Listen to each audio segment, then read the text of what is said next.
104 comuni del Padovano, più di metà, 54, non ospitano migranti. Dovranno andare in questi municipi 400 profughi, per cui la prefettura cerca nuovi posti. A metterlo nero su bianco su nuovo avviso il numero 1 di Palazzo Santo Stefano, Renato Franceschelli. Da una parte il prefetto, dall'altra i sindaci, in prima linea quelli del Carroccio. Mi ricordo che 150 anni fa c'era l'impero austro-ungarico, mi sembra un diktat di questo tipo. Comunque, siccome qui siamo in Veneto e dopo in Italia, e il prefetto è il rappresentante dello Stato centrale, rispetto, però vorremmo essere rispettati nella nostra autonomia.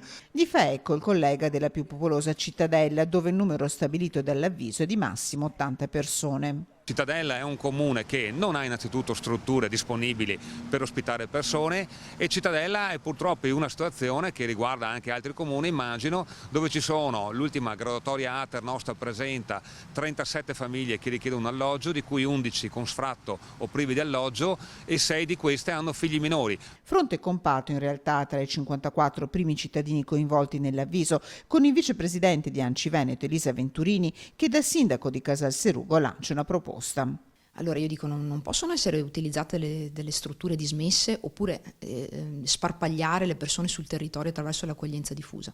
A mio avviso in una caserma con del personale presente, quindi con dei militari che possano essere presenti e che quindi controllino, potrebbe essere un motivo di garanzia di sicurezza per i nostri cittadini. Posso dire che i miei cittadini non ne ho visto uno che sia venuto a chiedermi come mai non ci sono i profughi a San Giorgio in Bosco.